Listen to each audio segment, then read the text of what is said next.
नमस्कार दोस्तों, स्वागत है आपका हमारे यूट्यूब चैनल में। आज से हम महाभागवत देवी पुराण की कथा का पाठ करेंगे।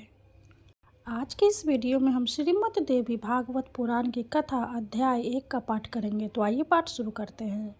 श्री गणेश जी को नमस्कार है। श्री गणेश जी के चरण कमल के पराकन जो देवेंद्र के मस्तक पर विराजमान मंदार पुष्प के पराकनों के समान अरुण वर्ग के हैं, वे विघ्नों का नाश करे। नारायण नर श्रेष्ठ श्री नर भगवती सरस्वती और व्यास जी को नमस्कार करके जय पुराण में इतिहास आदि ग्रंथों का पाठ करना चाहिए, जिनकी आराधना करके स्वयं ब्रह्मा जी इस जगत के सृजन करता हुए, भगवान विष्णु पालन करता हुए तथा भगवान शिव संहार करने वाले हुए, योगी जन जिनका ध्यान करते हैं और तथावर्थ जानने वाले मुनिगण जिन्हें परामूल प्रकृति कहते हैं, स्वर्ग तथा मोक्ष प्रदान करने वाली उन जग जननी भगवती को मैं प्रणाम करती हूँ, जिन्होंने स्वेच्छा से इस जगत की सृष्टि करके तथा स्वयं जन्म लेकर भगवान शिव को पति रूप में प्राप्त किया और शंभु ने कठोर तपस्या से जिन्हें पत्नी रूप में प्राप्त कर जिनका चरण अपने हृदय पर धारण किया, वे भगवती आप सबकी रक्षा करें। एक बार नैमिषारण्य ने शौनक आदि महर्षियों ने वेद वेदाओं में श्रेष्ठ मुनिवर सूत जी से पूछा, महामते, अब आप स्वर्ग तथा मोक्ष का सुख प्रदान करने वाले उस पुराण का वर्णन कीजिए जिसमें भगवती की उत्तम महिमा का अत्यंत विस्तार से वर्णन किया गया है और जिसके यथाविधि श्रवण करने से दिव्य ज्ञान से रहित मनुष्यों में भी नवधा भक्ति उत्पन्न हो जाती है। सूत जी बोले, महाभागवत नामक इस अत्यंत गोपनीय पुराण का वर्णन सर्वप्रथम भगवान शिव ने महात्मा नारद के लिए किया था। पूर्व काल में उसे फिर स्वयं भगवान व्यास ने भक्तिनिष्ठ महर्षि जैमिनी के लिए श्रद्धापूर्वक कहा था और फिर उसी को मैं आप लोगों से कह रहा हूँ। इसे प्रयत्नपूर्वक गोपनीय रखना चाहिए तथा कभी भी प्रकट नहीं करना चाहिए। इसके श्रवण करने तथा पाठ करने में द्विज को जो पुण्य प्राप्त होता है, भगवान शिव भी 100 वर्षों में उस पुण्य का वर्णन करने में समर्थ नहीं है, तो फिर मैं उसका वर्णन कैसे कर पाऊँगा, क्योंकि वह पुण्य असीम है। यह सुनकर सभी श्रेष्ठगण विस्मित एवं अत्यंत हर्षित हुए। उन श्रेष्ठ मुनियों ने वेद वेताओं में श्रेष्ठ सूत जी से पुनः कहा। ऋषिगण बोले, मुनिवर, जिस तरह से वह श्रेष्ठ पुराण इस पृथ्वी लोक में प्रकाशित हुआ है, आप कृपा करके इसका यथार्थ रूप में वर्णन कीजिए। सूत जी बोले, समस्त धर्म शास्त्रों में वक्ता, सभी वेद विद्यों में श्रेष्ठ, धर्म करने ज्ञान संपन्न, महान बुद्धि वाले महामुनि भगवान महर्षि व्यास जी 18 पुराणों की रचना करने पर भी किसी प्रकार से संतुष्ट नहीं हुए। उन्हें चिंता हुई कि यह महापुराण परम श्रेष्ठ है, जिससे बढ़कर दूसरा कुछ भी नहीं इस पृथ्वी तल पर नहीं है।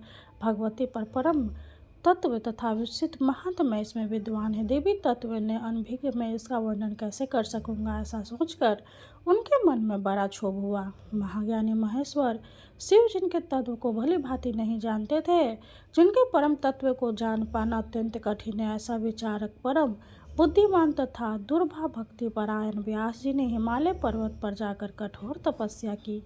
उनकी तपस्या से प्रसन्न होकर भक्तों से स्नेह रखने वाली भगवती सर्वाणी ने अदृश्य रूप से आकाश में स्थित होकर उनसे यह वचन कहा, महामुने, जहाँ ब्रह्मलोक में समस्त श्रुतियाँ विद्यमान थी, आप वहाँ पर जाइए। वहाँ आप मेरे संपूर्ण परम तत्वों को जान लेंगे। वहाँ श्रुतियों के द्वारा मेरी स्तुति किए जाने पर मैं प्रकट हो जाऊंगी और आपकी जो भी अभिलाषा होगी उसे पूर्ण करूंगी। तदंतर भगवान की आकाशवाणी सुनकर महर्षि व्यास जी ब्रह्मलोक गए। वहाँ उन्होंने वेदों को प्रणाम करके पूछा, अविनाशी ब्रह्मपद क्या है? विनयश्रमण महर्षि का यह वचन सुनकर एक एक करके सभी वेदों ने तत्काल मुनि श्रेष्ठ व्यास जी से कहा। ऋग्वेद ने कहा, सभी प्राणी जिनके भीतर स्थित है और जिनमें संपूर्ण जगत प्रकट होता तथा जिन्हें परम तत्व कहा गया है, वे साक्षात स्वयं भगवती ही हैं। यजुर्वेद ने कहा, सभी प्रकार के यज्ञों से जिसकी आराधना की जाती है, जिसके साक्षात हम प्रणाम है, वे एकमात्र भगवती ही हैं।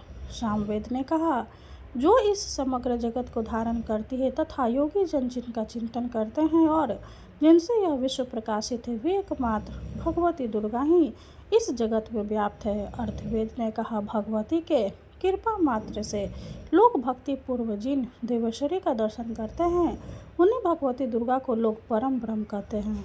सूत जी बोले, वेदों का यह कथन सुनकर सत्यवती पुत्र व्यास ने निश्चित रूप से मान लिया कि भगवती दुर्गा ही परम ब्रह्म है।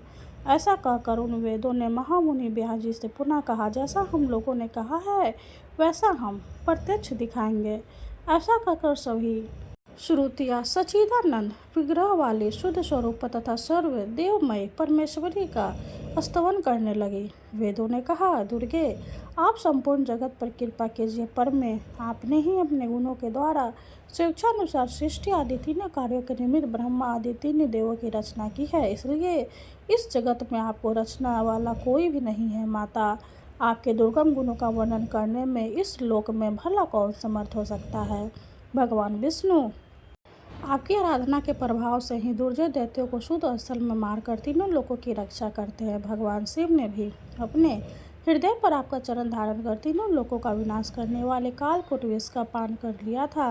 तीनों लोगों की रक्षा करने वाली अंबिके, हम आपके चरित्र का वर्णन कैसे कर सकते हैं, जो अपने गुणों से माया के द्वारा इस लोक में साकार परम पुरुष के देह स्वरूप को धारण करती है और जो पराशक्ति ज्ञान तथा क्रिया शक्ति के रूप में प्रतिष्ठित है। आपकी उस माया से विमोहित शरीरधारी प्राणी भेद ज्ञान के कारण सर्वांतरात्मा के रूप में विराजमान आपको ही पुरुष कह देते हैं। अंबिके, उन आप महादेवी को नमस्कार है। स्त्री पुरुष रूप प्रमुख उपाधि समूह से रहित है, जो परम ब्रह्म है, उसमें जगत सृष्टि के निमित्त सर्वप्रथम सृजन की जो इच्छा हुई है वह स्वयं आपकी ही शक्ति से हुई है। वह पराशक्ति भी स्त्री पुरुष रूप दो मूर्तियों में आपकी शक्ति से ही विभक्त हुई है। इस कारण वह पर ब्रह्म भी माया में शक्ति स्वरूप ही है।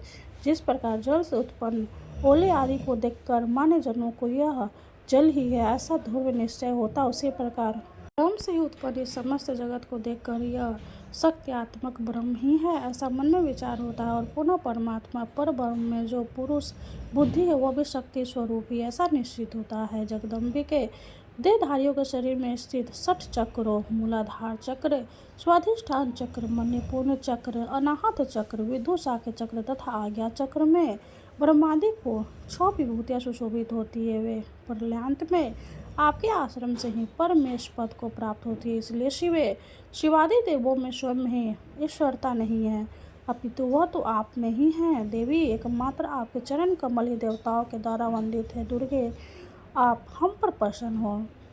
सूत जी बोले, इस प्रकार श्रुतियों के द्वारा वेद वचनों से स्तुत की गई सनातनी जगदम्बा सती ने अपना स्वरूप दिखाया।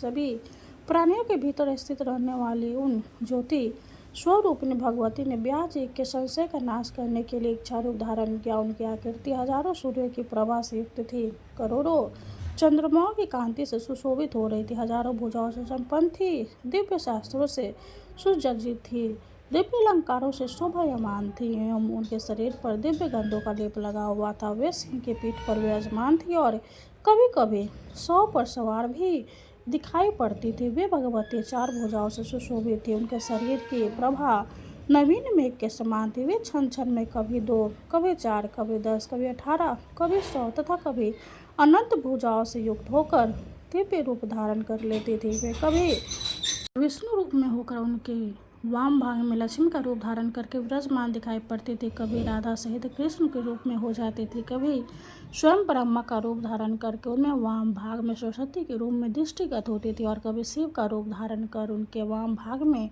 गौरी रूप में स्थित हो जाती थी। इस प्रकार उन सर्वव्यापिनी ब्रह्म रूप ने भगवती ने अपने प्रकार के अनेक रूप धारण कर व्यास जी का संशय दूर कर दिया। सूत जी बोले, इस प्रकार पराशर पुत्र व्यास जी भगवती का दर्शन करके उन्हें परम ब्रह्म के रूप में जानकर जीवन मुक्त हो गए। तदंतर भगवती ने उनके अभिलाषा जानकर उन्हें अपने चरण तल में स्थित कमल के दर्शन कराए। मुनि व्यास जी ने उस कमल के 1000 दलों में परमाक्षर स्वरूप महाभागवत नामक पुराण को देखा।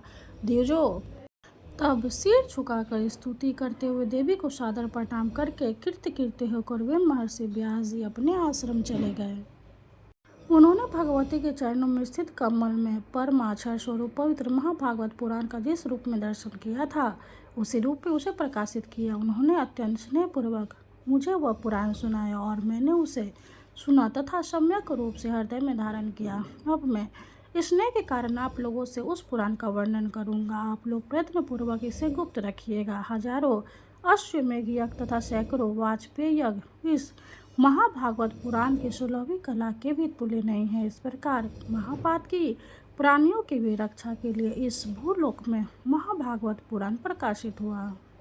इस प्रकार श्री महाभागवत महापुराण के अंतर्गत श्री सूत शौनक वाक्य में महाभागवत प्रकाशन नामक पहला अध्याय पूरा हुआ। माँ दुर्गा की जय हो। अब हम दुर्गा माँ की आरती करेंगे। जय अम्बे गौरी मैया, जय श्यामा गौरी, तुमको निश दिन ध्यावत मैया जी को निश दिन ध्यावत, हरि ब्रह्मा शिवरी। ओम जय अम्बे गौरी, मांगे सिंदूर विराजत, टीको मृग मद को मैया, टीको मृग मद को, उज्ज्वल से दो नैना, उज्ज्वल से दो नैना, चंद्र बदननी को। ओम जय अम्बे गौरी, कनक समान कलेवर, रक्तांबर राजय मैया, रक्तांबर राजय, रक्त पुष्प गले माला, रक्त पुष्प गले माला, कंठन पर साजय। ओम जय अम्बे गौरी, के हरिवाहन राजत, खरग खपर धारी मैया, खरग खपर धारी, सुर नर मुनि जन सेवत, सुर नर मुनि जन सेवत, तिनके दुख हारी। ओम जय अम्बे गौरी, कानन कुंडल शोभित, नासाग्रे मोती मैया, नासाग्रे मोती, कोटिक चांद्र दिवाकर, कोटिक चांद्र दिवाकर, राजत सम ज्योति। ओम जय अम्बे गौरी, शुंभ निशुंभ बिदारे, महिषासुर घाती मैया, महिषासुर घाती, धूम्र विलोचन नैना, मधुर विलोचन नैना, निश दिन मदिमाती। ओम जय अम्बे गौरी, चंड मुंड संहारे, शोणित बीज हरे मैया, शोणित बीज हरे, मधु कैटभ दो मारे, मधु कैटभ दो मारे, सुर भयहीन करे। ओम जय अम्बे गौरी, ब्रह्मणि रुद्राणी, तुम कमला रानी मैया, तुम कमला रानी, आगम निगम बखानी, आगम निगम बखानी, तुम शिव पटरानी। ओम जय अम्बे गौरी, 64 योगिनी गावत, नित्य करत भैरो मैया, नित्य करत भैरो, बाजत ताल मृदंगा, बाजत ताल मृदंगा, आरु बाजत डमरू।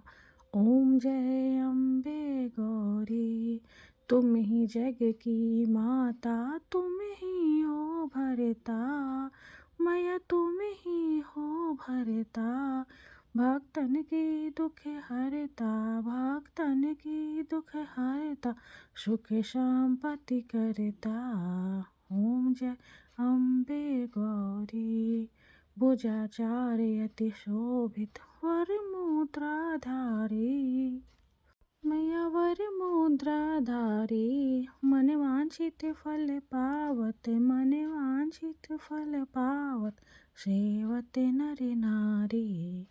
ओम जय अम्बे गौरी, कंचन थाल विराजत, अगर कपूर बाती मैया, अगर कपूर बाती, श्रीमाल के तुम राजत, श्रीमाल के तुम राजत, कोटि रतन ज्योति। ओम जय अम्बे गौरी, श्री अम्बे जी की आरती जो कोई नर गावे, मैया जो कोई नर गावे। कहत शिवानंद स्वामी, भजत शिवानंद स्वामी, सुख संपत्ति पावे। ओम जय अम्बे गौरी। माता रानी की जय हो। वीडियो अगर अच्छी लगे तो लाइक कर दे, चैनल को सब्सक्राइब कर दे। धन्यवाद।